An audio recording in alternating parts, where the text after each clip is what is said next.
1/4 од светската популација е во изолација поради пандемијата со COVID-19, откако Индија денеска им нареди на своите 1,3 милијарди жители да останат дома во следните 3 недели. Речиси 450.000 заболени од вирусот има на глобално ниво, од кои досега починаа 19.975 лица.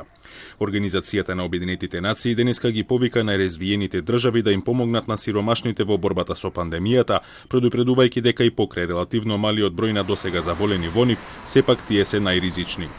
The worst thing that could happen is to suppress the disease in the developed countries, but let it spread like fire in the developing world, where then millions of transmissions would take place, millions of people would die, and the risk of mutation would be there, which means that the virus could come back in ways that even vaccines that I hope will be soon developed won't be able to stop it again.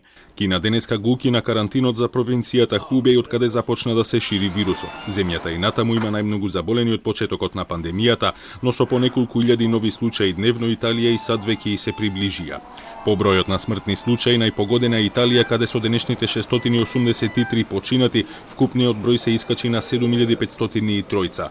По неја следува Шпанија со 3434 од 47.610 заболени. Шпанија бележи постојано зголемување на бројот на пациентите кои ги преплавија болниците.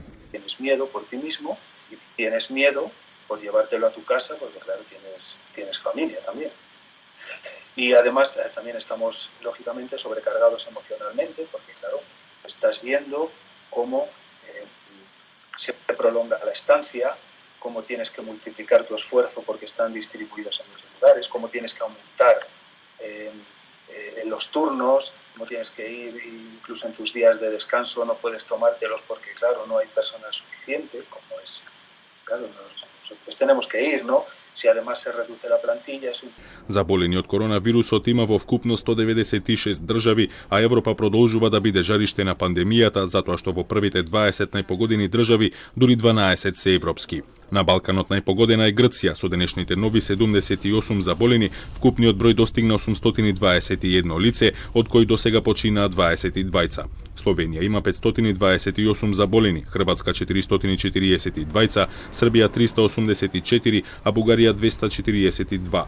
Смртен случај како резултат на вирусот има во сите балкански земји.